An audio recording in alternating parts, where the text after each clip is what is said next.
IIT Kanpur की छात्रा ने आरोप लगाया है एसीपी के ऊपर और ये आरोप लगाया है रेप का। काफ़ी बड़ा हाई प्रोफाइल मामला है और इस पूरे मामले में जो पीड़िता है उसके कोर्ट में बयान भी दर्ज हो गए हैं। हमारे साथ इस समय मौजूद हैं अधिवक्ता आनंद शर्मा, जो कि इस पूरे केस की मॉनिटरिंग कर रहे हैं, उसको देख रहे हैं। तो उनसे बात करने की, ये जानने की कोशिश करते हैं कि आखिर उस कोर्ट के को जो बयान दिए गए हैं उसमें क्या क्या बातें कही गई हैं।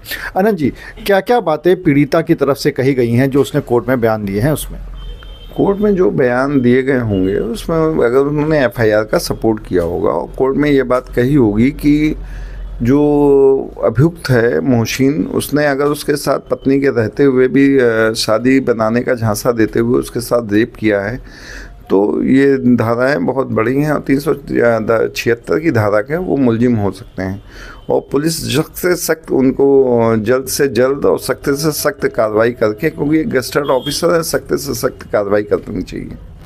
आपने अभी तक जितनी मॉनिटरिंग की है तो उसमें क्या देखने को मिला है? कितने पन्ने का बयान था और क्या महत्वपूर्ण बातें जो हैं वो पीड़िता ने कही हैं?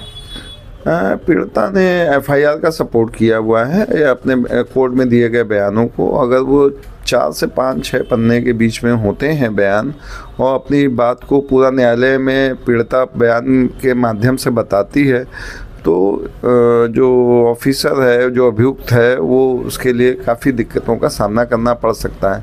वो अगर माननीय उच्च न्यायालय और यहाँ अपना रिलीफ चाहेगा तो मेरे ख्याल से हमारा जो व्यक्तिगत राय है उस राय से उसको कहीं से कोई रिलीफ नहीं मिलेगी। अगर हम बात करें इसमें जो एसीपी मोहसिन खान है जो कि आरोपी हैं, तो ये भी पता चला है कि उन्होंने कोर्ट में सर्टिफाइड कॉपी भी लगाई है यहाँ से केस की।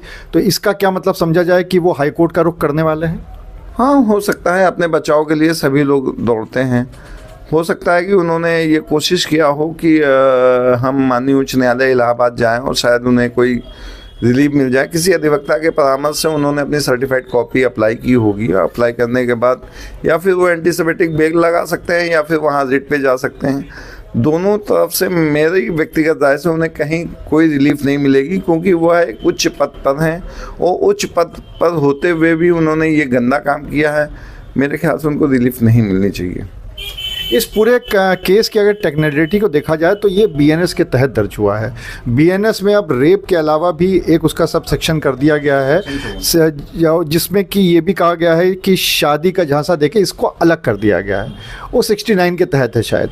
तो क्या इससे कोई फ़र्क पड़ने वाला है? क्योंकि अभी तक क्या होता था कि जितने भी रेप के मुकदमे होते थे वो सिर्फ 376 के अंतर्गत चलते थे, लेकिन अब ये शादी के झांसे वाला जो क्लॉज है इसको अलग कर दिया गया है। तो इससे कितना फ़र्क पड़ता दिखाई पड़ रहा है? इससे कोई फ़र्क नहीं होगा। शादी का झांसा तो दे के ही, कोई भी प्रलोभन देकर ही, अगर कोई किसी के साथ शारीरिक संबंध बनाता है, कोई भी प्रलोभन देकर, शादी का झांसा हो या फिर किसी भी चीज़ का वो हो, वो तो एक शादीशुदा व्यक्ति था, उसको इस तरह का झांसा नहीं देना चाहिए था। पढ़ा लिखा व्यक्ति था, ऑफिसर थे वो। इस तरह से मेरे ख्याल से उनको कोई रिलीफ नहीं मिलेगी। तो इस पूरे मामले में जो इसके टेक्निकल पॉइंट है उससे देख के तो ऐसा लग रहा है कि जो आरोपी हैं उनको बहुत जल्दी कोई राहत मिलती दिखाई नहीं पड़ रही है। दूसरी तरफ जैसा कि हमारे सूत्रों ने बताया है कि कोर्ट में मोहसिन खान की तरफ से सर्टिफाइड कॉपी के लिए भी अर्जी लगाई गई है और इससे ये समझा जा रहा है कि शायद अब वो राहत के लिए हाई कोर्ट का रुख करेंगे। अनुराग अग्रवाल, TV9 कानपुर।